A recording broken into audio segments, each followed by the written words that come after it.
إن الحمد لله نحمده ونستعينه ونستغفره ونعوذ بالله من شرور أنفسنا ومن سيئات أعمالنا من يهده الله فلا مضل له ومن يضلله فلا هادي له وأشهد أن لا إله إلا الله وحده لا شريك له وأشهد أن محمدًا عبده ورسوله أما بعد فإن خير الحديث كتاب الله وخير الهدي هدي محمد صلى الله عليه وسلم وشر الأمور محدثاتها وكل محدثة بدعة وكل بدعة ضلالة وكل ضلالة في النار فأعوذ بالله السميع العليم من الشيطان الرجيم بسم الله الرحمن الرحيم قاف والقرآن المجيد بل عجبوا أن جاءهم منذر منهم فقال الكافرون هذا شيء عجيب أإذا متنا وكنا ترابا ذلك رجع بعيد قد علمنا ما تنقص الأرض منهم وعندنا كتاب حفيظ بل كذبوا بالحق لما جاءهم فهم في أمر مريج يا أيها الذين آمنوا اتقوا الله حق تقاته ولا تموتن إلا وأنتم مسلمون يا أيها الناس اتقوا ربكم الذي خلقكم من نفس واحدة وخلق منها زوجها وبث منهما رجالا كثيرا ونساء واتقوا الله الذي تساءلون به والأرحام إن الله كان عليكم رقيبا يا أيها الذين آمنوا اتقوا الله وقولوا قولا سديدا يصلح لكم أعمالكم ويغفر لكم ذنوبكم ومن يطع الله ورسوله فقد فاز فوزا عظیما۔ ہر طرح کی تعریف اس اللہ رب العالمین کے لیے لائق اور زیبا ہے جو سارے جہان کا اکیلا خالق ہے، مالک ہے، حاکم ہے، رازق ہے۔ درود و سلام نازل ہوں اللہ کے تمام نبیوں پر، خصوصاً آخری نبی حضرت محمد مصطفیٰ صلی اللہ علیہ وسلم پر۔ محترم حاضرین، آج کے خطبے میں آپ کو یہ بتانے کی کوشش کروں گا کہ اہل حدیث کی پہچان کیا ہے۔ بہت سارے لوگ اہل حدیث کو ایک فرقہ سمجھتے ہیں، جیسے حنفی، شافعی، مالکی، حنبلی، ایسے اہل حدیث کو بھی ایک فرقہ سمجھتے ہیں، جبکہ اہل حدیث کوئی فرقہ نہیں ہے، اہل حدیث جماعت ہے۔ اللہ کے نبی صلی اللہ علیہ وسلم اور آپ کے صحابہ جن کو جماعت کہا گیا ہے، ان سے خوارج نکلے تو وہ فرقہ بنا، اس کے بعد اس سے حنفی نکلے فرقہ بنا، شافعی نکلے فرقہ بنا، لیکن جمعیت اہل حدیث جو ہے، اہل حدیث یہ کوئی فرقہ نہیں ہے، یہ ایک جماعت ہے۔ تو ہمارے ذہن میں یہ بات رہے کہ جب فرقوں کی بات ہوتی ہے تو فرقوں میں اہل حدیث کو بھی شامل کرتے ہیں، جبکہ اہل حدیث فرقہ نہیں ہے، ایک جماعت ہے، اور جس کے بارے میں اللہ کے نبی صلی اللہ علیہ وسلم نے فرمایا ہیا الجماع، وہ ایک جماعت ہے۔ بہت سارے لوگ رفع الیدین کر لینا یا آمین بالجہر کر لینا یا اسی طریقے سے جہری نماز جنازہ پڑھ لینا، صرف یہی اہل حدیث کی پہچان سمجھتے ہیں۔ ایسا نہیں ہے۔ اہل حدیث عقائد کے معاملے میں، معاملات کے معاملے میں، سنتوں کی پابندی کے معاملے میں ان کی پہچان کیا ہے، آج میں بتانے کی کوشش کروں گا۔ سب سے پہلے اہل حدیث کا عقیدہ، کچھ ظاہری پہچان ہے، کچھ باطنی پہچان ہے۔ ظاہری پہچان اس تعلق سے بھی گفتگو ہوگی، اور باطنی پہچان جس کا تعلق عقیدے سے ہے اس پر بھی گفتگو ہوگی۔ اہل حدیثوں کا عقیدہ ہے کہ اللہ کے علاوہ کسی اور کی عبادت کو یہ جائز نہیں قرار دیتے، جبکہ دوسری جماعتیں ہیں، دوسرے فرقے ہیں، کہیں نہ کہیں ان کے یہاں شرک پایا جاتا ہے۔ کوئی درگاہوں پر جاتا ہے، کوئی مزاروں پر جاتا ہے، کوئی اپنے زندہ پیر کو سجدہ کرتا ہے، اس کی قدم بوسی کرتا ہے، لیکن اہل حدیث یہ اللہ کے علاوہ کسی اور کے سامنے سر جھکانا یہ شرک سمجھتے ہیں۔ اہل حدیث کسی کو سجدہ نہیں کرتے، اہل حدیث کسی کے سامنے سر نہیں جھکاتے ہیں۔ ان کا عقیدہ ہے کہ عبادت کے لائق صرف اللہ ہے۔ اللہ کے نبی صلی اللہ علیہ وسلم کے صحابہ نے ذکر کیا کہ اے اللہ کے رسول، ہم بڑے بڑے ملکوں میں جاتے ہیں، وہاں دیکھتے ہیں کہ لوگ بادشاہوں کو سجدہ کرتے ہیں، اگر آپ اجازت دیں تو ہم لوگ بھی آپ کو سجدہ کریں۔ تو اللہ کے نبی صلی اللہ علیہ وسلم نے صحابہ کرام کو منع کر دیا، جبکہ ہمارا عقیدہ ہے کہ اس دنیا کے اندر سب سے افضل اور بہتر انسان کوئی پیدا ہوا تو محمد رسول اللہ صلی اللہ علیہ وسلم تھے۔ جب آپ نے اپنے صحابہ کو اپنا سجدہ کرنے کی اجازت نہیں دی تو ہمارے نبی سے بہتر کون ہو سکتا ہے جس کو سجدہ کیا جائے؟ آج مسلمان زندوں کو بھی سجدہ کر رہے ہیں، مردوں کو بھی سجدہ کر رہے ہیں۔ اہل حدیث کا عقیدہ ہے کہ نفع اور نقصان کا مالک صرف اللہ ہے، جبکہ بہت سارے لوگ نفع اور نقصان کا مالک غیروں کو سمجھتے ہیں۔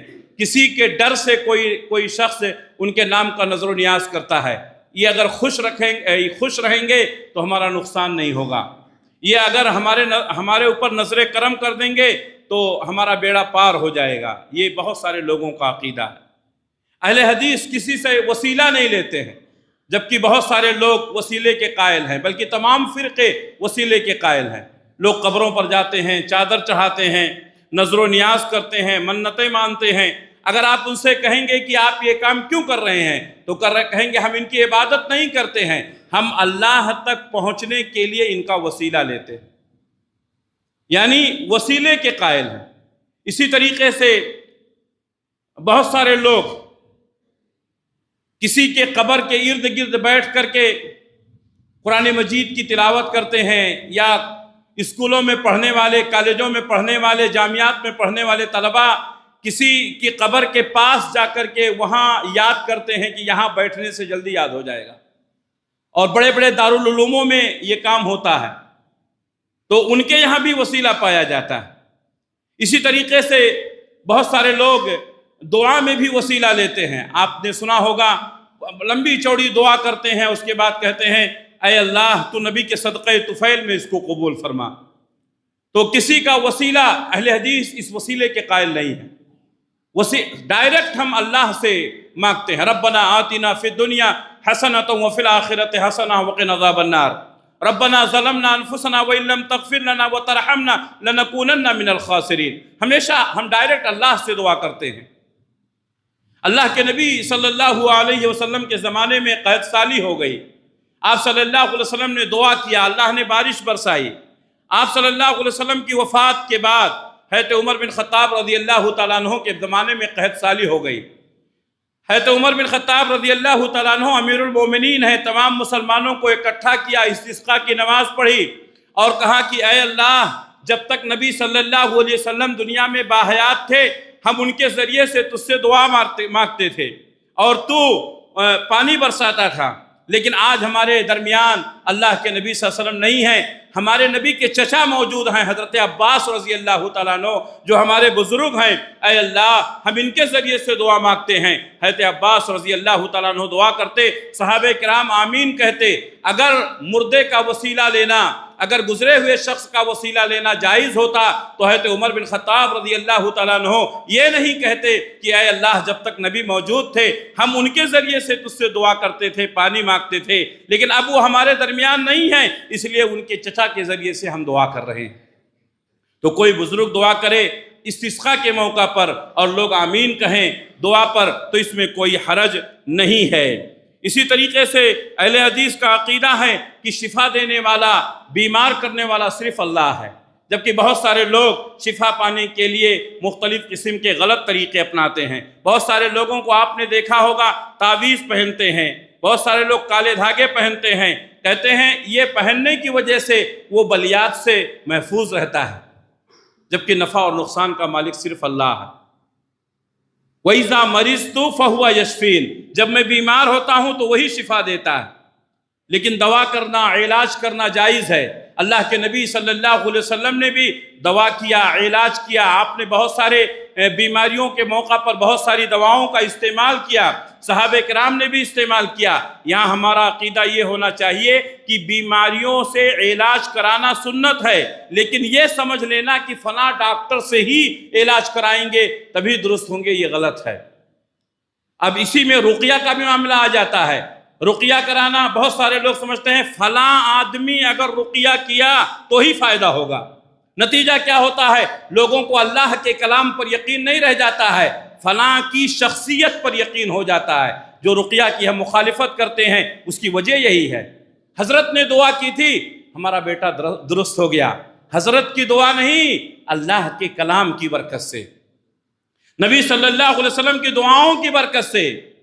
تو کسی ڈاکٹر کے بارے میں، کسی طبیب کے بارے میں، کسی راقی کے بارے میں یہ عقیدہ رکھ لینا کہ فلاں آدمی نے علاج کیا تھا، فلاں ڈاکٹر نے علاج کیا تھا، فلاں حکیم اور طبیب نے علاج کیا تھا، یا فلاں آدمی نے رقیہ کیا تھا اس لیے ہم درست ہو گئے، ہمارا بچہ درست ہو گیا، اس طرح کا عقیدہ رکھنا یہ اہل حدیثوں کے خلاف۔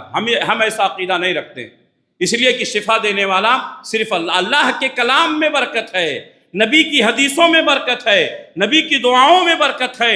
رقیہ کرنے والا کوئی بھی ہو، اس میں کوئی فرق نہیں پڑتا ہے۔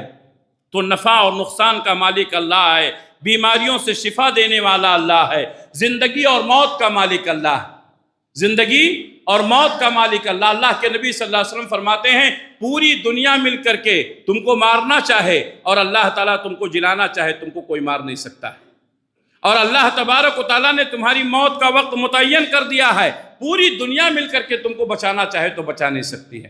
زندگی اور موت اللہ کے ہاتھ میں، عزت دینا، ذلیل کرنا، یہ سب اللہ کے ہاتھ میں۔ حاجت روا، مشکل کشا صرف اللہ۔ جبکہ اہل حدیثوں کے علاوہ دوسروں کو آپ نے دیکھا ہوگا کہ دوسروں کو حاجت روا سمجھتے ہیں، مشکل کشا سمجھتے ہیں، یا علی مشکل کشا، یا غوث المدد، بہت سارے لوگ پکارتے ہیں، جبکہ حضرت علی رضی اللہ تعالیٰ عنہ مشکل کشا نہیں ہیں، غوث مشکل کشا حاجت روا نہیں ہے، اللہ حاجت روا ہے، اللہ مشکل کشا ہے۔ اگر اللہ مصیبتوں کو نہ ٹالے تو کوئی ٹالنے والا نہیں۔ اہل حدیث کا عقیدہ ہے کہ مصیبتوں میں ڈالنے والا بھی اللہ ہے اور مصیبتوں سے نکالنے والا بھی اللہ ہے۔ اگر اللہ تبارک و تعالیٰ مشکلات کو دور نہ کرے تو کوئی دور کرنے والا نہیں ہے۔ اس لیے ہمیشہ اللہ سے دعا کرتے ہیں، ہمیشہ اللہ کے سامنے ہاتھ پھیلاتے ہیں۔ اللہ کے بارے میں اہل حدیثوں کا عقیدہ ہے کہ اللہ عرش پر مستوی ہے، ثم استوى علی العرش، پھر وہ اپنے عرش پر مستوی ہو گیا۔ جبکہ اہل حدیث کے علاوہ دوسری تمام جماعتیں ہیں، ان کا عقیدہ ہے کہ اللہ ہر جگہ موجود ہے، اللہ ہر جگہ موجود ہے۔ اللہ ہر جگہ نہیں موجود ہے، اللہ اپنے عرش پر موجود ہے۔ اللہ کے نبی صلی اللہ علیہ وسلم کے زمانے میں ایک لونڈی، ایک باندی، اس کو لایا گیا۔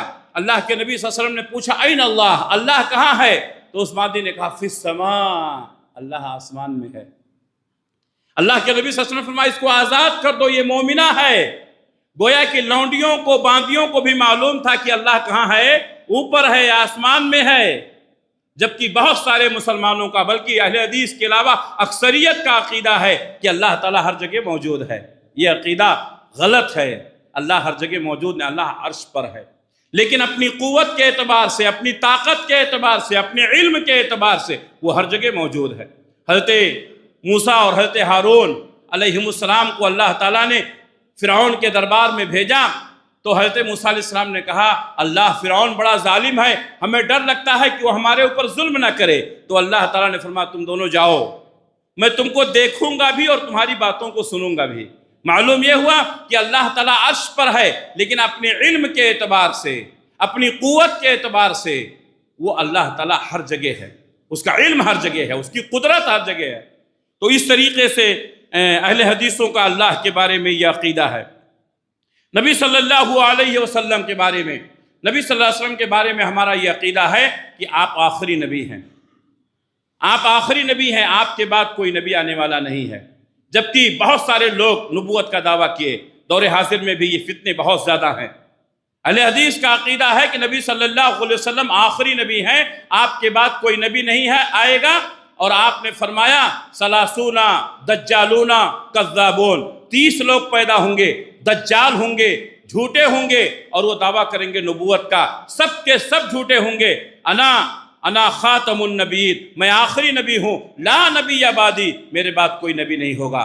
تو اللہ کے نبی صلی اللہ علیہ وسلم آخری نبی ہیں، آپ کے بعد کوئی نبی نہیں ہوگا۔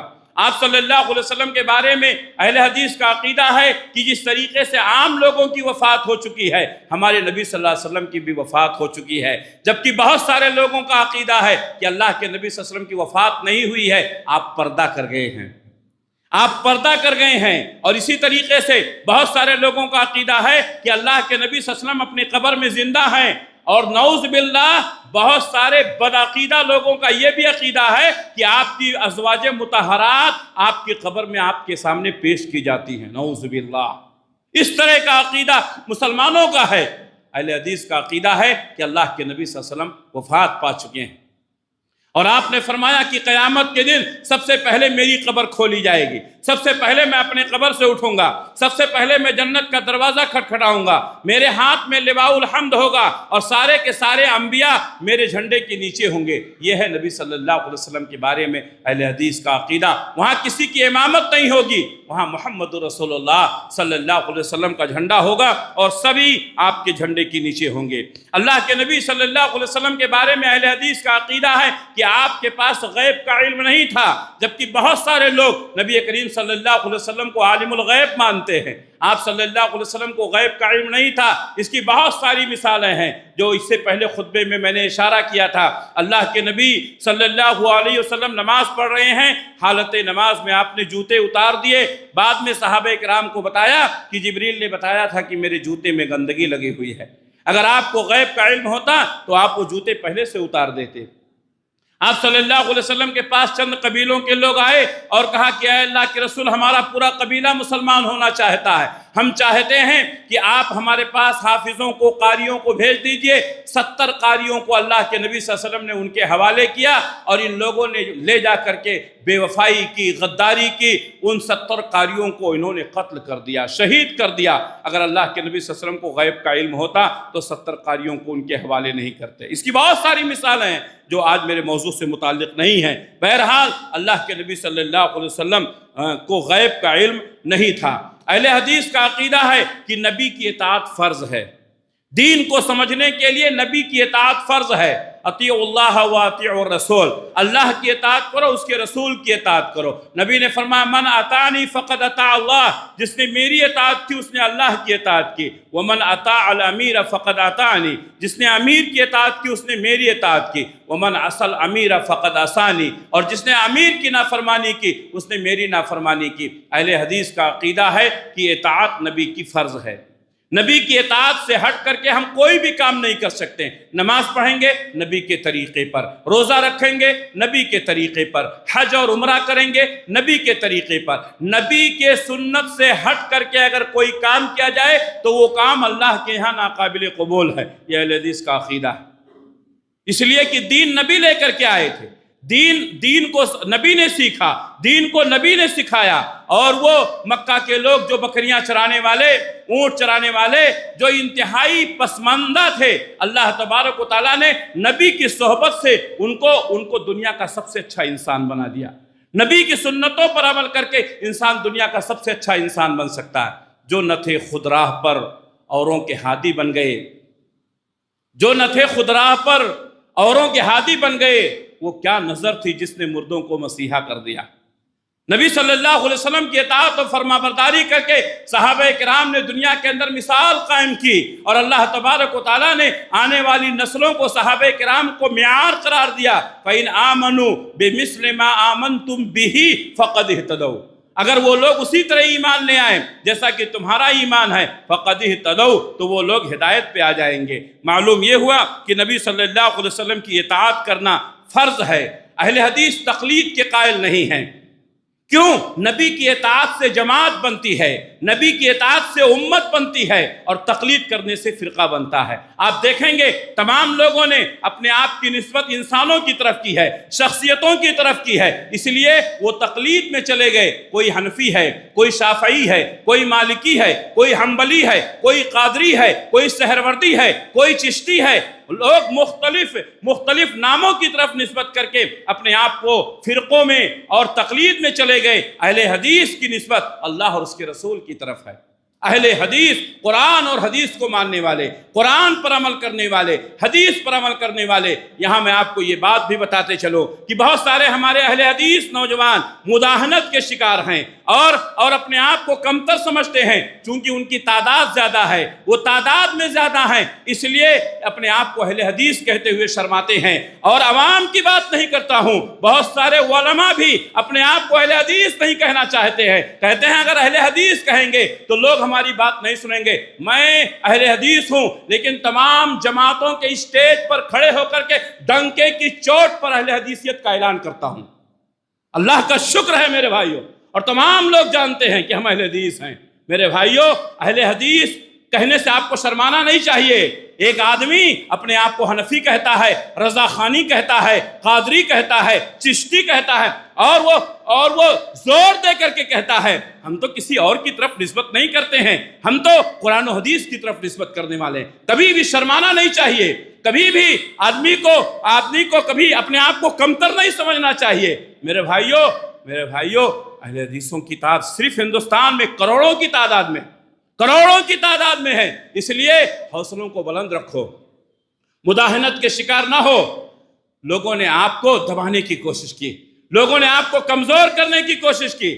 جہاں بھی رہو اہل حدیث بن کے رہو، اہل حدیث کہہ کے رہو، اہل حدیثیت کا اظہار کرو۔ اللہ کے نبی صلی اللہ علیہ وسلم کی اطاعت فرض ہے۔ تقلید سے اہل حدیثوں کا کوئی تعلق نہیں، یہ تقلید کی طرف نہیں جاتے۔ تقلید کی روش سے بہتر ہے خودکشی، رستہ بھی ڈھونڈ خضر کا سودا بھی چھوڑ دے۔ میرے بھائیوں، تو ہی نادا چند کلیوں پر قناعت کر گیا، ورنہ گلشن میں علاج تنگی دامہ بھی ہے۔ تقلید کرنے والا اپنے امام کا مقلد ہوتا ہے، امام جو کہتا ہے وہی کرتا ہے، اس کو حدیث سے کچھ لینا دینا نہیں، اس کو قرآن سے کچھ لینا دینا نہیں، چند ہی باتوں پر محصور ہو کر کے رہ جاتا ہے۔ اس لیے ہمارا بیٹھنا بڑے بڑے مفتیان کرام کے ساتھ ہے۔ کبھی کبھی وہ لوگ گفتگو کرتے ہیں جو بڑے بڑے مفتی ہیں، قاضی ہیں، تعجب ہوتا ہے کہ لوگوں نے ان کو اتنا بڑا عہدہ دیا ہے، حالانکہ ان کے پاس علم بہت کم ہوتا ہے۔ کیوں؟ اس لیے کہ ان کے پاس حدیث کا علم نہیں، اور اصل علم قرآن کا علم ہے، اصل علم حدیث کا علم ہے۔ میرے بھائیوں، ہمارے مدرسوں میں پڑھنے والے چھوٹے چھوٹے بچوں کو اللہ تبارک و تعالیٰ نے بہت علم دیا۔ کیوں؟ اس لیے کہ ان کے پاس جو بھی علم ہے وہ قرآن کا علم ہے، وہ حدیث کا علم ہے۔ دوسروں کے پاس قرآن اور حدیث کا علم نہیں رہتا ہے، ان کے پاس فقہ کا علم رہتا ہے، ان کے پاس اپنے اماموں کی باتیں رہتی ہیں۔ اسی طریقے سے اہل حدیثوں کی پہچان نماز میں آپ دیکھیں گے، دوسرے لوگ نماز میں کھڑے ہوتے ہیں، دور دور کھڑے ہوتے ہیں، اہل حدیث کی پہچان ہے، اہل حدیث نماز میں کھڑے ہوتے ہیں تو پیر سے پیر ملاتے ہیں، کندھے سے کندھا ملاتے ہیں، یہ اہل حدیثوں کی پہچان ہے۔ کیوں؟ اللہ کے نبی صلی اللہ علیہ وسلم تراسو تقاربو سد الخلل، لوگوں قریب قریب ہو، مل کر کھڑے ہو، اور بیچ میں درمیان میں جو خالی جگہیں ہیں ان کو پر کرو۔ سووا صفوفکم فإن تسویۃ الصفوف من اقامۃ الصلاۃ، اللہ کے نبی نے فرمایا صفوں کو درست کرو، اس لیے کہ صفوں کی درستگی نماز کا حصہ ہے۔ اللہ کے نبی صلی اللہ علیہ وسلم نے فرمایا لوگوں نمازوں میں پیر سے پیر اور کندھے سے کندھا ملاؤ، اللہ تمہارے دلوں کو ملا دے گا۔ آج اہل حدیثوں کی پہچان ہے کہ یہ پیر سے پیر ملاتے ہیں، یہ کندھے سے کندھا ملاتے ہیں۔ اللہ کے نبی نے فرمایا اللہ تمہارے دلوں کو ملا دے گا۔ لوگ دور دور کھڑے ہوتے ہیں، پیر نہیں ملانا چاہتے، کندھا نہیں ملانا چاہتے ہیں۔ اللہ کے نبی نے فرمایا لوگوں پیر سے پیر ملاؤ، ورنہ تو اللہ تعالیٰ تمہارے دلوں میں اختلاف کر دے گا، اختلاف پیدا کر دے گا۔ آج جو اختلافات ہیں اس کی ایک وجہ یہ بھی ہے کہ ہم لوگوں کے پیر سے پیر نہیں ملانا چاہتے، کندھے سے کندھا نہیں ملانا چاہتے۔ اہل حدیث کی پہچان ہے کہ اپنی نماز رفع الیدین کے ساتھ پڑھتے ہیں۔ اللہ کے نبی صلی اللہ علیہ وسلم کی سنت ہے، نماز میں جب آپ نماز شروع کریں گے پہلی مرتبہ اللہ اکبر، اس وقت ایک مرتبہ، اس کے بعد رکوع میں جاتے وقت دوسری مرتبہ اللہ اکبر رفع الیدین کرنا، تیسرا رکوع سے اٹھنے کے بعد رفع الیدین کرنا، اور چوتھا جب 2 رکعت پوری کرنے کے بعد تشہد کے بعد آپ تیسری رکعت کے لیے اٹھیں گے تو وہاں بھی رفع الیدین کرنا۔ 4 جگہ رفع الیدین کرنا نبی صلی اللہ علیہ وسلم سے ثابت ہے۔ اگر کسی کو ضرورت ہو بعد میں آپ ملیں، ہم آپ کو بتائیں گے، سمجھائیں گے، دلیل دیں گے، نبی کی حدیثیں بتائیں گے۔ ہمارا مقصد یہ ہے کہ لوگ نبی کی حدیثوں کو پڑھیں، جانیں، اپنی نماز کو نبی کی نماز کے مطابق کرنے کی کوشش کریں۔ نبی صلی اللہ علیہ وسلم نماز میں 4 مرتبہ رفع الیدین کرتے تھے۔ جب آپ پہلی مرتبہ نیت باندھتے رکوع جانے سے پہلے، رکوع سے اٹھنے کے بعد، اور تیسری رکعت کے لیے جب آپ اٹھتے تھے تو نیت باندھنے سے پہلے آپ رفع الیدین کرتے تھے۔ الحمدللہ اہل حدیث اس پر عمل کرتے ہیں، یہ اہل حدیثوں کی ایک پہچان ہے۔ اللہ کے نبی صلی اللہ علیہ وسلم نے فرمایا اذا قال الامام ولا الضالین فقولوا آمین، جب امام ولا الضالین کہے تو تم آمین کہو۔ اہل حدیث زور سے آمین کہتے ہیں، یہ نبی کی سنت ہے، اور نبی صلی اللہ علیہ وسلم نے فرمایا کہ لوگوں ولا الضالین کے بعد آمین کہو۔ اگر تمہاری آمین فرشتوں کی آمین کے مطابق ہو گئی اللہ تمہارے گناہوں کو معاف کر دے گا، اللہ تمہاری غلطیوں کو معاف کر دے گا۔ یہ ہماری پہچان ہے، ظاہری پہچان ہے۔ یہ رفع الیدین کرنا، آمین زور سے کہنا، یہ اللہ کے نبی صلی اللہ علیہ وسلم کی سنت ہے، اہل حدیثوں کی پہچان ہے۔ اہل حدیث ہمیشہ سینے پر ہاتھ باندھتے ہیں جبکہ دوسرے لوگ ناف کے نیچے باندھتے ہیں۔ اللہ کے نبی صلی اللہ علیہ وسلم سینے پر ہاتھ باندھتے تھے۔ نبی صلی اللہ علیہ وسلم کی اس حدیث کی تعویل کی گئی اور کہا گیا پہلے آپ نے سینے پر ہاتھ باندھا تھا پھر آپ کے ہاتھ نیچے آ گئے، یہ بات غلط ہے، لوگوں کو گمراہ کرنے کی کوشش کی گئی ہے۔ اللہ کے نبی صلی اللہ علیہ وسلم نے اپنے زندگی کے آخری ایام میں بھی سینے پر ہاتھ باندھا ہے، اس لیے سینے پر ہاتھ باندھنا سنت ہے، یہ اہل حدیثوں کی پہچان ہے، وہ ہمیشہ سینے پر ہاتھ باندھتے ہیں۔ اسی طریقے سے جب تشہد میں بیٹھتے ہیں اہل حدیثوں کی پہچان ہے کہ وہ اپنے انگشت شہادت کو حرکت دیتے ہیں۔ اللہ کے نبی صلی اللہ علیہ وسلم نے فرمایا شہادت کی انگلی کو اٹھانا اور گرانا یہ شیطان کو بہت ناپسند ہے، شیطان اس سے بہت چڑھتا ہے، لیکن افسوس ہے شیطان کے علاوہ مسلمان بھی چڑھنے لگے، اور جب ہمارے لوگ رفع سبابہ کرتے ہیں تشہد میں اپنی انگلی اٹھاتے ہیں اور گراتے ہیں تو بہت سارے لوگ چڑھتے ہیں۔ ہمارے نبی نے فرمایا آمین بالجہر سے چڑھنا شیطان کا کام ہے۔ رفع سبابہ یعنی انگشت شہادت کو اشارہ کرنا اور اس سے چڑھنا اگر کوئی چڑھتا ہے تو یہ شیطان کا کام ہے، مسلمان اس سے چڑھتے ہیں۔ آپ آمین بالجہر کہیں، کتنی مسجدیں ایسی ہیں جہاں آمین بالجہر کہنے کی وجہ سے اس نوجوان کو، اس نمازی کو مسجد سے باہر ڈھکیل دیا گیا۔ آپ کو معلوم ہے کتنے نوجوان ایسے ہیں ان کو مسجدوں سے باہر کر دیا گیا، ان سے مسجدیں دھلائی گئیں۔ آج ہم لوگوں کو کہتے ہیں کہ یہ لوگ اپنی اپنی مسجد الگ بنا رہے ہیں، ان کا عقیدہ ہے کہ دوسروں کے پیچھے نماز نہیں ہوتی۔ آپ کو میں بتا دوں سب کے پیچھے نماز پڑھتے تھے، لیکن جب اہل حدیثوں پر ظلم ہونے لگا، مسجدوں سے باہر کیا جانے لگا، رفع الیدین کرنے کے بعد ان کے اوپر انگشت نمائی کرنے لگی اور ان کو برا بھلا کہا جانے لگا، تب ہم لوگوں نے ضروری سمجھا کہ ہم اپنی مسجدیں الگ بنائیں۔ کیوں؟ اس لیے کہ ہماری وجہ سے دوسروں کو تکلیف نہ ہو۔ میرے بھائیوں ہماری شان الگ ہے، اپنے آپ کو کمتر نہ سمجھو۔ لوگ کہتے ہیں ان کی مسجدیں بہت کم ہیں، یہ ہماری مسجد جہاں آپ بیٹھے ہوئے ہیں 150 سال پرانی مسجد ہے الحمدللہ، لیکن بہت ساری مسجدوں میں آمین زور سے کہنے کی وجہ سے، رفع الیدین کہنے کی وجہ سے ہمارے لوگوں پر ظلم ہوا، ہمارے اسلاف پر ظلم ہوا۔ آج بھی بہت تنگ نظر قسم کے لوگ ہیں، آپ ان کی مسجدوں میں پہنچ جائیں تو آپ نماز کی بات وہ آپ کو ایسا دیکھتے ہیں کہ جیسے کتنا بڑا غلط کام آپ نے کر لیا، حالانکہ آپ نے سنتوں پر عمل کیا ہے۔ اسی طریقے سے اہل حدیث اجتماعی دعا کے قائل نہیں ہیں۔ سلام پھرنے کے بعد دوسری مسجدوں میں آپ دیکھیں گے امام دعا کرتا ہے، سارے لوگ آمین کہتے ہیں، یہ نبی صلی اللہ علیہ وسلم سے ثابت نہیں ہے۔ آپ کی ضرورت الگ ہے، ہماری ضرورت الگ ہے، ہم اپنی دعا مانگتے ہیں، آپ اپنی دعا مانگتے ہیں، یہی سنت طریقہ ہے، آپ اپنی اپنی دعا مانگیں۔ بہت سارے لوگ کہتے ہیں کہ فرض نماز کے بعد اہل حدیث دعا کے قائل نہیں، یہ بات غلط ہے، یہ بات غلط ہے، یہ بات غلط ہے۔ فرض نماز کے بعد جو دعا کی جائے وہ بہت اہم ہے۔ اللہ کے نبی صلی اللہ علیہ وسلم نے دعا کی قبولیت کے جو اوقات بتائے ہیں اس میں ہے دبر کل صلاۃ المکتوبہ، فرض نماز کے بعد جو دعا کی جائے وہ دعا قبول ہوتی ہے۔ ہم جو مخالفت کرتے ہیں اجتماعی دعا کی، اجتماعی دعا کی مسئلے کو سمجھنے کی کوشش کیجئے. اجتماعی دعا، امام دعا کرتا ہے، لوگ آمین کہتے ہیں، ہم اس کی مخالفت کرتے ہیں، ورنہ فرض نماز کے بعد دعا کرنا یہ بہت ثواب کا کام ہے. آپ بھی دعا کیجئے، ہم بھی دعا کریں، اپنی اپنی دعائیں کریں. یہ سنت طریقہ ہے. اجتماعی دعا کرنا یہ ثابت نہیں ہے. اہل حدیث کبھی تعویذ نہیں پہنتا ہے، اہل حدیث کبھی دھاگے نہیں باندھتا ہے، اہل حدیث کبھی گنڈے نہیں پہنتا ہے، اور اگر کوئی شخص پہنتا ہے تو اس کا اہل حدیث سے کوئی تعلق نہیں. آپ دیکھیں گے بہت سارے لوگ تعویذ، گنڈا، کیا کی پہنتے ہیں، اور عقیدہ ہے کہ اس سے بلیات سے محفوظ رکھتے ہیں. یہ عقیدہ غلط ہے، یہ عقیدہ غلط ہے. آپ کے گھر میں پورا قرآن ہے اور آپ بلیات سے محفوظ نہیں ہیں، اور آپ نے دھاگا باندھ لیا تو اس سے بلیات سے محفوظ ہو جائیں گے. اور یہی نہیں بلکہ لوگوں نے اپنے گھروں میں ناریل لٹکا لیا، فٹکری لٹکا لیے، گھوڑے کے نال لٹکا لیے، کعبۃ اللہ کا دروازہ لٹکا لیا، اس عقیدے کے ساتھ کہ اس کی وجہ سے گھروں میں برکت ہوگی، شیطان کا عمل دخل نہیں ہوگا. آپ کو معلوم وہی شیطانی کام ہے، وہی شیطانی کام ہے. ایک ایسے ماحول میں رہ کر کے جہاں کی اکثریت رسم و رواج کی پابند ہے، مسلمانوں نے بھی وہ کام کرنا شروع کر دیا. اہل حدیث ان چیزوں سے پاک ہیں. اگر کسی کے گھر میں ہے تو وہ نکال دے. یہ اہل حدیثوں کا طریقہ نہیں ہے. اہل حدیث صرف اللہ پر بھروسہ کرتا ہے.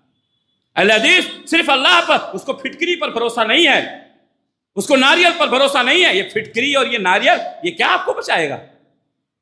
اس بدعقیدگی کے ساتھ مسلمان زندگی گزار رہے ہیں. ہمیں چاہیے کہ ہم ان چیزوں سے اپنے آپ کو بچانے کی کوشش کریں. اہل حدیث مزاروں پر نہیں جاتے ہیں، درگاہوں پر نہیں جاتے ہیں، برسی نہیں مناتے ہیں، قرآن خوانی نہیں کرتے ہیں. قرآن پڑھنے والے کو ثواب ملے گا. بہت سارے لوگوں کو دیکھیں گے کسی کا انتقال ہو گیا، عورتیں بیٹھی ہوئی ہیں قرآن پڑھ رہی ہیں، وہ زندگی میں قرآن نہیں پڑھا. جو مرا ہے زندگی بھر قرآن نہیں پڑھا، اس کے مرنے کے بعد لوگ اس کے ارد گرد بیٹھ کر کے قرآن پڑھ رہے ہیں. کیا فائدہ ہے؟ یہ اہل حدیثوں کا طریقہ نہیں ہے. قرآن خوانی کرنا، آدمی گھر بنا لیا، قرآن خوانی کرنے کے لیے بچوں کو بلا رہا ہے. یہ سارے طریقے اہل حدیثوں کے نہیں ہیں. اہل حدیث ان چیزوں سے دور ہے. قرآن جو پڑھتا ہے اس کو ثواب ملتا ہے، اور اجرت کے لیے جا کر کے قرآن پڑھنا یہ بھی غلط ہے. یہ بھی غلط ہے. لوگ بچوں کو بھیجتے ہیں، ہم اپنے بچوں کو مدرسوں میں بھیجتے ہیں حفظ کرانے کے لیے، اور ہمارے بچوں کے ذریعے سے وہ لوگ کماتے ہیں، قرآن خوانی کرواتے ہیں. آپ کو معلوم ہونا چاہیے آپ اپنے بچوں کو ایسے مدرسوں سے نکال لیجئے جہاں غلط طریقہ استعمال کیا جاتا ہے. اس لیے کہ یہ سارے طریقے محمد رسول اللہ صلی اللہ علیہ وسلم کی شریعت کے خلاف ہیں. مزاروں پر حاضری دینا، درگاہوں پر حاضری دینا، پکی قبر بنانا. اہل حدیث پکی قبر کے قائل نہیں ہے. اگر کسی نے اپنے باپ دادا کی قبر پکی کی ہو تو اس کو چاہیے کہ وہ توڑ دے. پکی قبر کرنا اسلام میں نہیں ہے. اللہ کے نبی صلی اللہ علیہ وسلم نے ان چیزوں سے منع کیا ہے. آپ صلی اللہ علیہ وسلم کی قبر بھی کچی ہے. جتنے اہل حدیث ہیں سب کی قبریں کچی ہیں. پکی قبر بنانا، قبروں پر گنبد بنانا، یہ سب صحیح نہیں ہے. اس سے ہمیں بچنا چاہیے. اللہ کے نبی صلی اللہ علیہ وسلم نے ان تمام چیزوں سے منع کیا ہے. فاتحہ کرنا، برسی کرنا، میلاد بنانا، یہ سب اسلام میں نہیں ہے. اہل حدیث ان چیزوں سے اپنے آپ کو دور رکھتا ہے. اہل حدیثوں کی پہچان میں ایک پہچان یہ ہے کہ اہل حدیثوں میں مسجدوں میں عورتوں کے لیے جگہ ہے. اللہ اکبر. یہ دوسری جگہوں پر نہیں ملے گا آپ کو. ان کے لیے مزار ہیں، ان کے لیے درگاہ ہیں، ان کے لیے دوسری چیزیں ہیں. باباؤں کے ہاں جائیں گی، صوفیوں کے جہاں جائیں گی، پیروں کے ہاں جائیں گی، فقیروں کے ہاں جائیں گی، ننگوں دھڑنگوں کے ہاں جائیں گی. لیکن مسجدوں کے لیے ان کے دروازے بند کر دیے گئے ہیں. خواتین مسجد میں نہیں آ سکتی ہے. الحمدللہ اہل حدیثوں کی پہچان ہے کہ ان کی مسجدوں میں خواتین آتی ہیں اور یہ نبی کی سنتوں کو زندہ رکھتے ہیں. حضرت عائشہ صدیقہ رضی اللہ تعالیٰ عنہ کہتی ہیں کہ نبی کے زمانے میں ہم مسجدوں میں جایا کرتے تھے. فجر کی نماز میں اور عشاء کی نماز میں کبھی کبھی اندھیرے کی وجہ سے، لوگوں سے بچنے کی وجہ سے ہمارے کپڑے ٹٹیوں سے الجھ جایا کرتے تھے. خواتین مسجد میں آئیں گی.